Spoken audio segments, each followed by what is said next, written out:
will one day lead. Right now, in the middle of this global crisis, we have an unprecedented opportunity to put our faith into action, to show our community the love of Christ, and to lean into the mission that God has given us. Right now, all around us, people are searching for answers, they're longing for hope, and they are hungry for significance and meaning. And so we will continue to build people, and we believe that God will continue to build his church. And we don't believe for a minute that Jesus is waiting until the day when we can gather in our facility, but rather he is building his church today. His church that is scattered across our community, meeting in homes, together with family and friends and neighbors, watching this service together, worshiping together online, continuing week by week to love on one another and care for one another and serve one another. He is building that church today. We will not be that church when we get back together again. We are that church.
Just like you, we're rolling with the punches here at Faith Church in Chandler. After months of offering only online worship, we're now holding in-person gatherings in our gym, where we can easily spread everyone out across 2 services and follow all safety guidelines, including the mask mandate.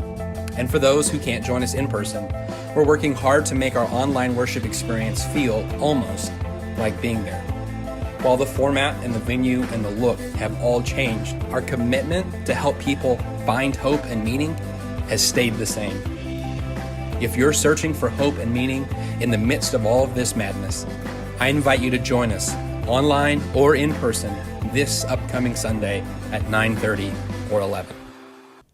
Hey, Faith Church Online family. I'm so excited to worship with you online today. We've got some great music lined up that I believe is going to touch your heart. And I've got a message from Luke 8 about what's real and how it will be revealed. And so I hope that God will bless you and challenge your heart through this online worship service. Please do me a favor and comment here on this video to let us know that you're interacting. We just want to connect with you in whatever form or fashion we can through this digital experience. And let me say thank you to the many of you who are staying connected, not only by watching our services, by participating in our Facebook group and connecting with us in any way that you can. Thank you so much. For those of you that continue to support our ministry through financial gifts by giving at faithinchandler.com/give or giving via the Venmo app, thank you so much for your generosity. We so appreciate you. And if you'd like to take that step today, you can go to faithinchandler.com/give or give on the Venmo app by giving to the @FaithFWB Church. God bless you. I hope that this worship service is an encouragement to you. God is working, and He desires to meet with us right here, where we're at, where you're at. He's going to meet with us through this worship experience.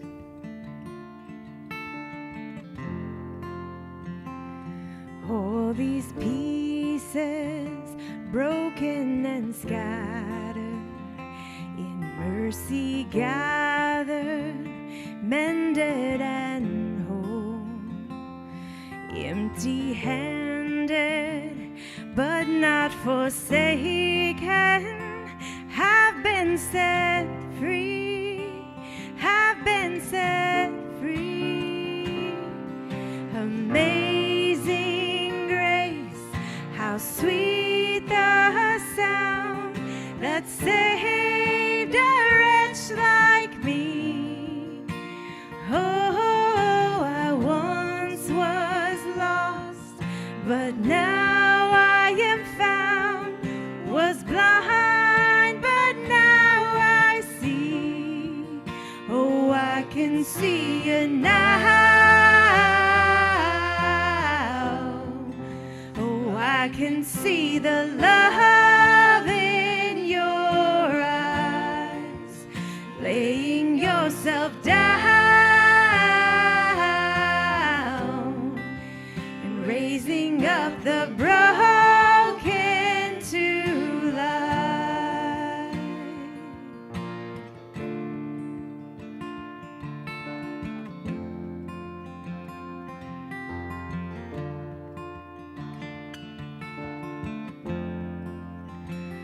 You take our failure, you take our weakness, you set your treasure in jars of clay. So take this heart, Lord, I'll be your vessel, the world to see your life in me. Oh, amazing grace, how sweet the sound that saved a wretch like me. Oh, I once was lost, but now I am found, was blind, but now I see. Oh, I can see you now. Oh, I can see the love in your eyes, laying yourself down and raising up the broken to life. Amazing grace, how sweet the sound that saved a wretch like me. Oh, I once was lost, but now I am found, was blind, but now I see. When I first moved here to Chandler, I use the language of family a lot to talk about our church. In fact, the tracts that we handed out said, join the family of faith, and that was kind of the byline that showed up on the website, the new website that I built. And I use that language hoping to communicate that a church is like a family. It's this community of people who encourage one another, love one another, support one another. But what I found out pretty quick was that a lot of people didn't equate the word family with that. And a lot of people weren't very attracted to this idea of joining a family because their family had been a source of a lot of trauma and heartbreak. People weren't attracted to be a part of a church family because they'd never been a part of a family that was attractive. In his book, Hillbilly Elegy, J.D. Vance talks about towards the end of his book when he's at college and he's got a girlfriend and she is studying and she's going over this list of things that children, when they experience, they are classified as having a traumatic childhood. And there's this long list of all these things, and if they've experienced a certain number of the long list, and J.D. Vance talks about how he realizes looking at this list that he experienced all of these. And it may be that for you, family is not a source of good memories. It may be that family was a source of heartbreak and trauma. And the longer I serve in ministry, the more I come to find out that a lot of people have baggage with the word family. But the longer I serve in ministry, I've also found that people are more attracted to a community of love, support, safety, and development than I could have ever imagined. It's not that people don't want what a family is supposed to be. It's that they don't want what most families end up being. In Luke chapter 8, Jesus refers to his band of disciples, those who hear his words, hear his message, and live it out. He refers to them as his family. Now, what I hope that you'll see through this chapter and throughout the rest of Luke's writings this year is that this group of people that have gathered around Jesus, this group of people that Luke would come to join, this group of people that would start the church that transformed the world, that they had this beautiful community of love, support, safety, and development. And in Luke chapter 8, we're seeing just kind of the bedrock foundation being laid for this beautiful community. Now, the beginning of chapter 8 introduces us to some more of these disciples, and specifically 3 women disciples. Mary, who is from Magdalene or Magdala, she's also often referred to as Mary Magdalene, not because Magdalene is her last name, but because that's the area that she's from. Joanna, who is the wife of Herod's steward, and Susanna, who we're given almost no details on. And it's remarkable that we're introduced to these 3 women in verses 1 to 3 as part of Jesus' disciples, because it would have been pretty outside of the norm for women to be so closely identified with a traveling teacher, especially the women that are listed here. Because Mary isn't just from Magdala. She is formerly a prostitute and had demons thrown out of her. She is one of Jesus' followers that people start referring to him as a friend of sinners because of her. Herod's steward's wife is one of Jesus' followers. Here is not just a Roman or a Greek, but someone who is an outsider and is a part of the enemy in most Jews' eyes. And so let's look at verses 1 to 3 and see the introduction of these disciples.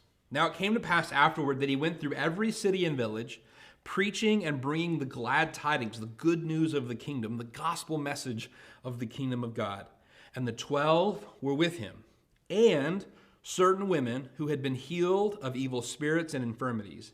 Mary, called Magdalene, out of whom had come 7 demons, and Joanna, the wife of Chuza, Herod's steward, and Susanna, and many others who provided for him from their substance. It's interesting that we're given the names of these 3 women, but they're not introduced in relationship to any man. Now, Joanna is, and that's probably because Luke wants Theophilus to make the connection and other Greek readers to make the connection to Herod, who they would have been familiar with. Luke is not telling them stories about people who are made up, but these are people that they are familiar with, that they're connected to, that they have some context with. But Mary Magdalene isn't referred to in reference to a husband or a deceased husband or a firstborn son. Susanna isn't. And normally, a woman is introduced in that way in that culture and time. She had standing through whatever man might represent her. But Jesus welcomed these women into his group of disciples. They were a part of his following. And Jesus is starting to gather around him this group of outsiders and misfits. And in chapter 7 and verse 34, Jesus references the fact that people have called him a friend of sinners and a friend of publicans. He's a friend of the outsider. He's a friend of these people that most would not want to associate with. And so even those that are a part of Jesus' discipleship band who don't fit into those categories, they didn't have demons cast out of them. They weren't tax collectors. They're being associated with these people by being a part of Jesus' group. And so understanding that, it makes it even more powerful. Here in Luke chapter 8, when Jesus refers to this group of disciples as his family. And he's not just saying this to be nice. He's not just giving flattery. He says this in response to his actual blood relatives, his family, his mother and his brothers who have come to see him. And he says, this is my family, those who hear my words and do them. And so we're introduced to this family that's expanding, this family that Jesus refers to as those who follow him and obey his commands. But more importantly, we're shown the kind of role that these disciples fulfill here in chapter 8. Chapter 8 begins this shift where we see more and more of the activity, not just of Jesus, but also of his disciples. The 12 who would become apostles, the 3 women who are listed here, and, as verse 3 points out, many others who are not named. We see that being a part of this family isn't just being welcomed, but it's functioning together and serving together. It's giving generously to one another, not out of obligation, but out of love. It's sharpening one another and helping one another grow, not to critique one another or put one another down, but rather to develop one another, to lift one another up. And just in chapter 8, just in this first glimpse of this beautiful community, this beautiful group that Jesus is building, we have in verse 3, they're serving through supporting one another financially. There are 100 one another passages in the New Testament. And so the New Testament is going to talk at length about the type of community that the church should be. It's going to talk about how we should support one another, how we should love one another, how we should pray for one another, how we should exhort or encourage one another, how we should hold one another accountable. And here in chapter 8, we're seeing the bedrock, the beginning foundations of this one another group. And one of the first references is the fact that they are giving of their means. Now, Joanna, who is the wife of Herod's steward, she probably would have had substantially more means than, say, Mary Magdalene, who was a woman of very few means. But everyone giving as they're able to support. Rodney Stark, in his history of the early church, talks about how the beginning church, the early church, would have been a gathering of people who were highly committed because there would have been very few people who saw it as advantageous to join the church. There have been very few people who would have seen it as a way to take a step up on the social ladder because you were an outcast if you belonged to Jesus' early group of followers. In Mark Sayre's book, Reappearing Church, he talks about how the church today is often plagued with what he refers to as skimmers. These are people that want to take the benefits or they take the kind of they skim the cream off of the top of the church, but they contribute nothing to the life of the church. And here it's referred to as they are giving, and it's not because there's emphasis on finances or money or anything like that, but it's showing that these are people that they are all in. They are committed. And this is important Because there is no real intimacy without commitment.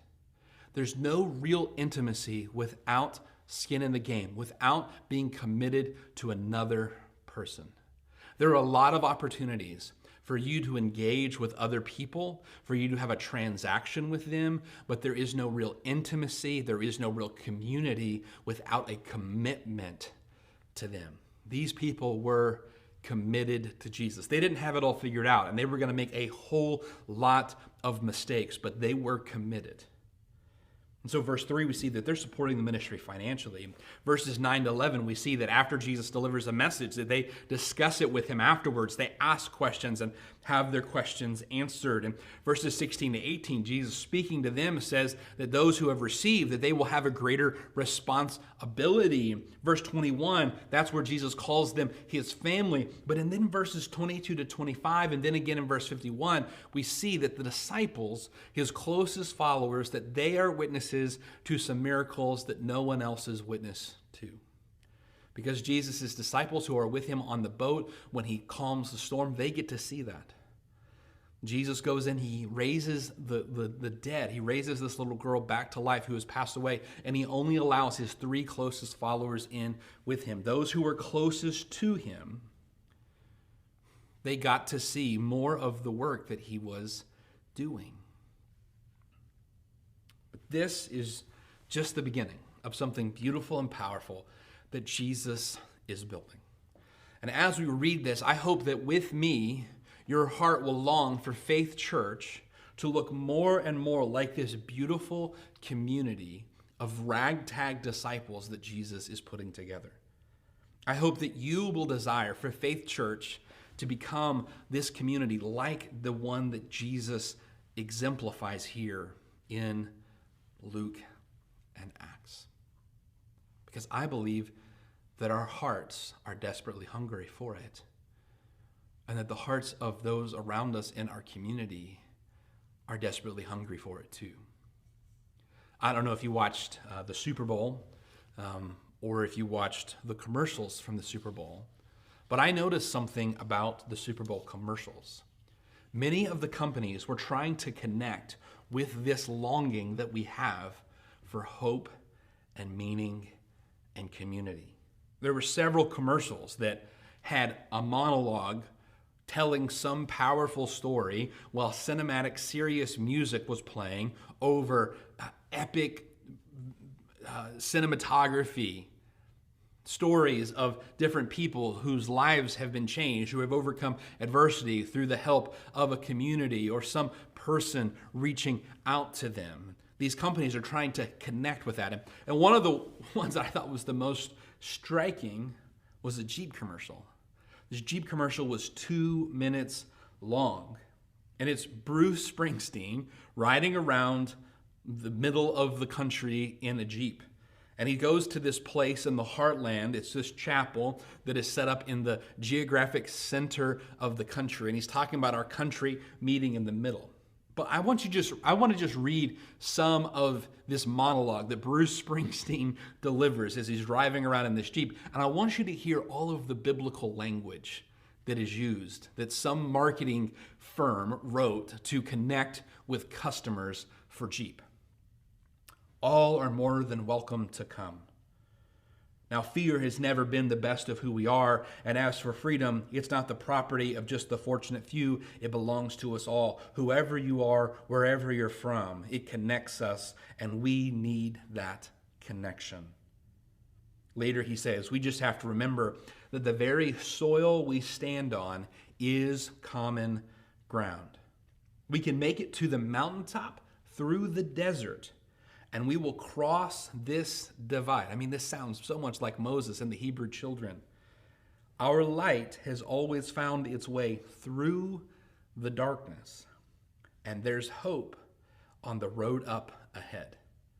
Now, Springsteen said that he viewed this commercial as a prayer, and he put together brand new music to go along with this prayer that he was delivered. Now, if you missed seeing that commercial on Super Bowl Sunday, there's a pretty good chance that you haven't seen it, because Jeep had to pull the commercial from all of its spots and even took it off of its YouTube channel the following week, the week after the Super Bowl, because it came out that Springsteen had just been recently arrested for driving under the influence of alcohol. And the irony of Springsteen, who's driving around in this Jeep, offering up this prayer for our nation, to then be arrested for driving around while under the influence of alcohol, it's just too much. Because what we see again and again is people will try to portray there is this connection, here's something real, here's something that your heart is longing after, and then you get closer and you see that it's all just TV magic. It's all just Hollywood lighting and cinematography. It's not real. The disciples, these people who were closest to Jesus, these people who would see more of Jesus' life than anyone else, what they saw the closer they got to Jesus was that it was real. These people, they would die for Jesus. They would die proclaiming the message of Jesus' life and his gospel. And you don't die for what you know to be a lie. Many people have died for a lie, but it's because they have believed the lie. These disciples knew up close the life and ministry of Jesus. They had seen that it was real. They got close to Jesus, and they didn't find it to be fake. They found it to be authentic and real. It was beautiful. Just over a week ago, a heartbreaking report came out about a Christian leader and celebrity. He was someone who looked so authentic and real in the image that was curated of him on television and on the radio and on social media. But apparently, the closer you got, the less authenticity you found. And the closer you got, the more hiding and secrets there were. That's not what the disciples experienced. The closer they got to Jesus, the more real and authentic they found him to be. So much so that they were willing to die for him. People are desperate for authenticity. People are desperate right now more than ever for what is true, what is real. More than ever before, people are disgusted with the projections and the smoke and mirrors. They long for what is real. And Luke chapter 8 shows us this community that's developing around what is real. This real community developing around what is real. And it also shows us how to get there. Because Jesus gives us a parable, an analogy, a lesson about what is real.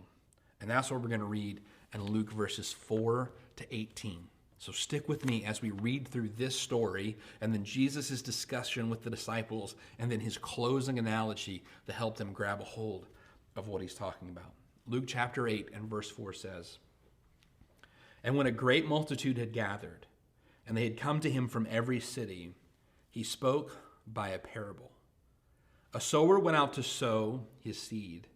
And as he sowed, some fell by the wayside, and it was trampled down, and the birds of the air devoured it. Some fell on rock, and as soon as it sprang up, it withered away because it lacked moisture. Some fell among thorns, and the thorns sprang up with it and choked it. But others fell on good ground, sprang up, and yielded a crop 100-fold. And when he said these things, he cried, 'He who has ears to hear, let him hear.' Then his disciples asked him, saying, 'What does this parable mean?' And he said, 'To you it has been given to know the mysteries of the kingdom of God, but to the rest it is given in parables, that seeing they may not see, and hearing they may not understand. Now the parable is this: the seed is the word of God. Those by the wayside are the ones who hear. Then the devil comes and takes away the word out of their hearts, lest they should believe and be saved. But the ones on the rock are those who, when they hear, receive the word with joy. And these have no root, who believe for a while, and in a time of temptation or trial or hardship fall away. Now the ones that fell among the thorns are those who, when they heard, go out and are choked with cares, riches, and pleasures of life, and bring no fruit to maturity. But the ones that fell on good ground are those who, having heard the word with a noble and good heart, keep it and bear fruit with patience.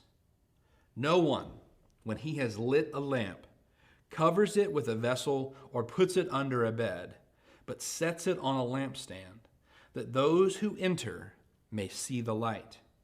For nothing is secret that will not be revealed, nor anything hidden that will not be known and come to light. Therefore take heed how you hear. For whosoever has, to him more will be given. And whosoever does not have, even what he seems to have, will be taken from him. In this parable, the focus is on the types of soil. And there are 4 types of soil. But we can sum up what happens in 3 ways. There's the soil where there's no reception, no growth, and no fruit. It fell by the wayside and it was plucked up. Then there's soil, 2 types of soil, where there is reception and there is some growth, but there's still no fruit. And then finally, there's good soil, where there is reception and growth, and finally, fruit. And that good soil is where we want to be. We want to receive the word, grow in the word, and produce fruit. And we could break down those 3 categories as having faith, being found faithful, and producing fruit. Faith, faithfulness, then fruit. Faith, faithfulness, then fruit. Now, there are 2 examples of soil that have some growth but do not produce fruit. There's the type of soil that is stony, so there's no root, and there's the type of soil that has thorns that choke out what grows. There are those who receive the word, but they never put any roots down. They never get plugged in. They never have a sustainable practice in place to continue on in their walk with Jesus. They never tap into what's available to them. And when the difficulties come, when the hot sun blazes down, when the wind comes, they are swept away and no fruit is produced. But then there are others who do put down roots, but the thorns that grow up around them choke them out.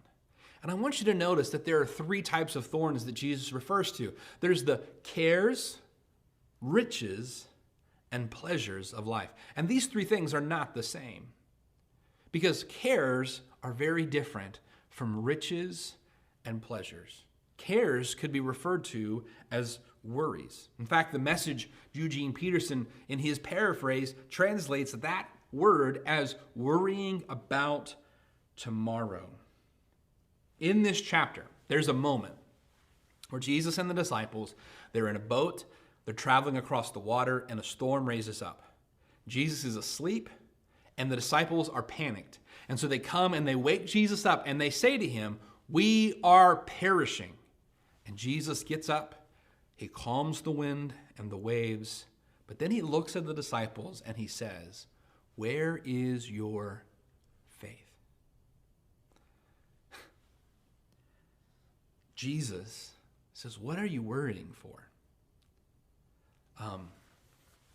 I've decided in 2021 not to use Facebook and Twitter on my phone. I'm still getting onto those social media sites, but I have to do it from a computer. And the reason for that is I don't want to just mindlessly scroll on these sites when I'm not really thinking about it, when I'm standing in line or something along those lines.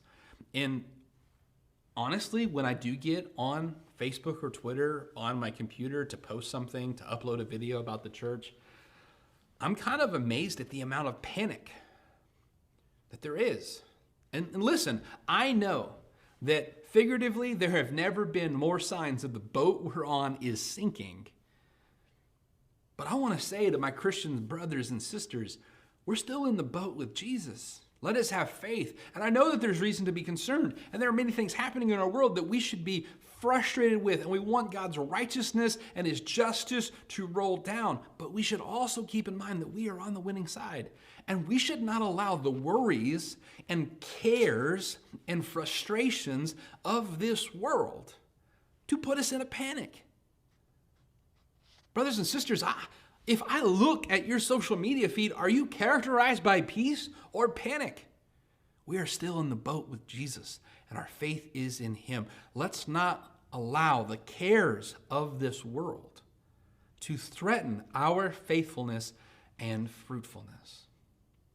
Now, as much as I'd like to talk along about the soils that did not produce, let me focus the remainder of my time on the soil that did produce fruit.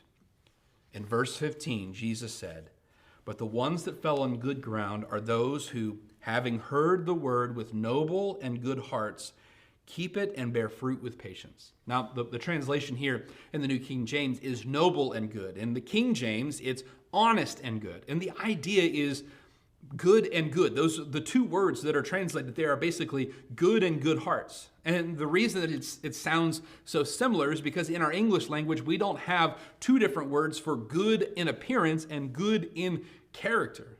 But the idea here is it's not just good to look at, it's not just good on the surface, it's good in its substance as well. The idea here is it doesn't just have a good profile picture. It doesn't just look good. It hasn't just portrayed itself as good. It is really good. It's authentic. It looks good and it is good. It looks good because it is good. It's real. It's authentic. It's genuine. And what we have here in this parable is that the evidence of what is authentic and genuine comes out in time. Over time, what's real is revealed. And I want you to notice the references to time in verse 15. The ones that fell on good ground are those who, having heard the word with noble and good heart, keep it and bear fruit with patience. And the word keep it could mean hold fast, to hold it tightly. To bear it with patience, that could mean endurance. And Jesus is still explaining this point to his disciples when he shifts to another analogy. And this one's about candles.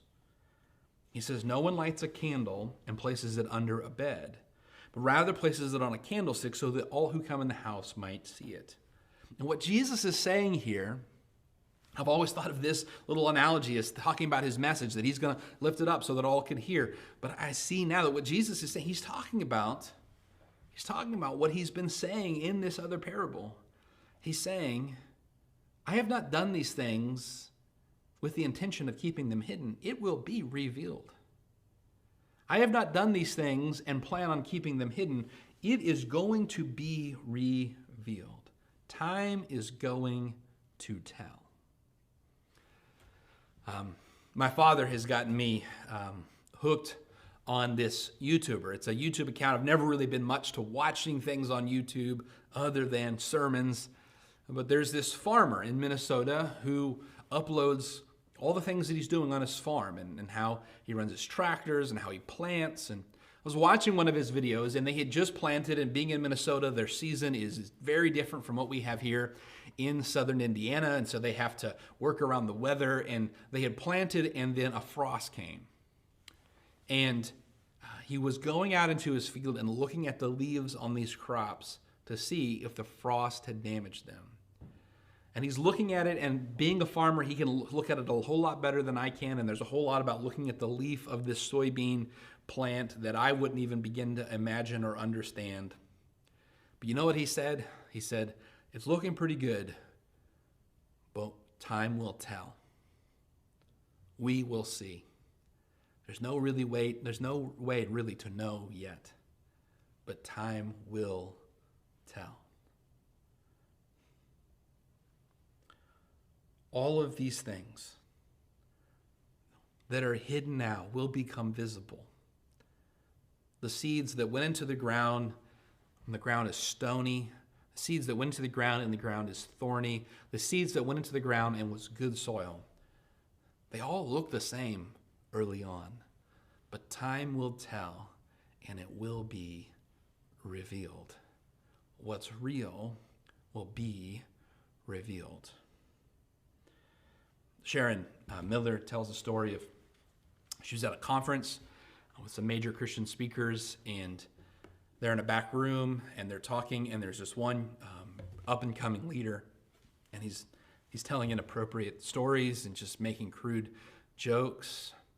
And years later, his ministry, which was big and had this major following, and it imploded because of a lack of character on his part. And she said what was surprising was not that happened, but rather all of the people who were surprised that it happened. Because she said they knew his character back then. And what she said next really captured me. It really hit me. She said, and character is destiny. Character is destiny. Our character today is our destiny tomorrow. If it's not real today, that will be revealed tomorrow. If there are no roots today, that will be revealed in harvest.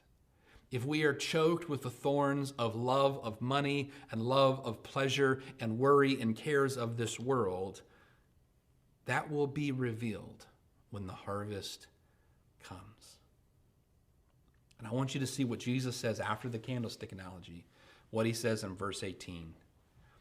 Therefore, take heed how you hear. In other words, be careful how you hear. For whoever has, to him will more be given. And whoever does not have, even what he seems, and underline the word seems, even what he seems to have will be taken from him. Even what he seems to have will be taken from him. What's real will be revealed. And for those who seem to have, but it's not real, what they seem to have will be taken from them because they've never really had it. They only seemed to have it. What's real will be revealed. Character is destiny. Real hearts will be revealed. Good soil produces fruit. Be careful how you hear. Jesus says, oh, be careful how you listen, because what's real will be revealed. And did you notice what Jesus did back in verse 8? Back in verse 8, as Jesus has been telling this story, the end of verse 8, it says, and when he had said these things, he cried. In other words, he yelled out. He shouted for emphasis. He who has ears to hear, let him hear. He's saying, be careful how you listen. Really listen. What Jesus wants is for you to really listen.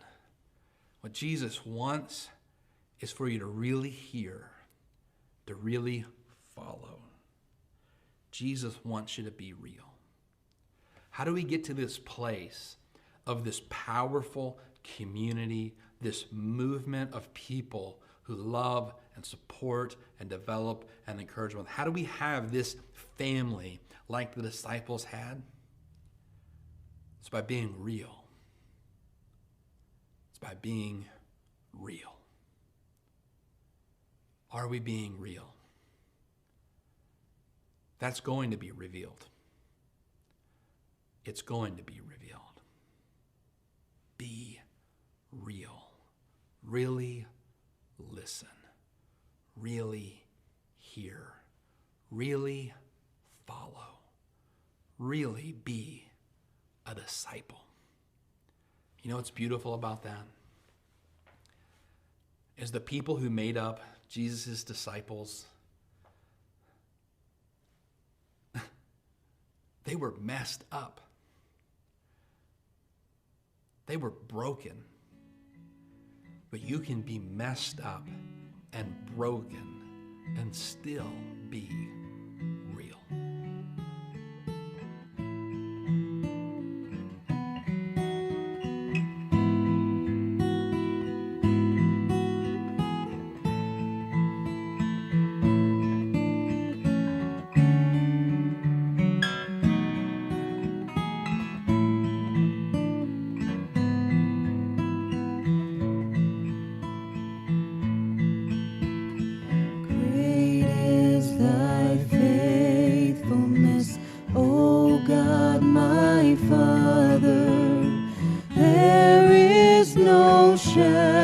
shadow of turning with thee. Thou changest not, thy compassions, they fail not. As thou hast been, thou forever will be. Great is thy faithfulness, great is thy faithfulness. Morning by morning, new mercies I see. All I have needed, thy hand hath provided.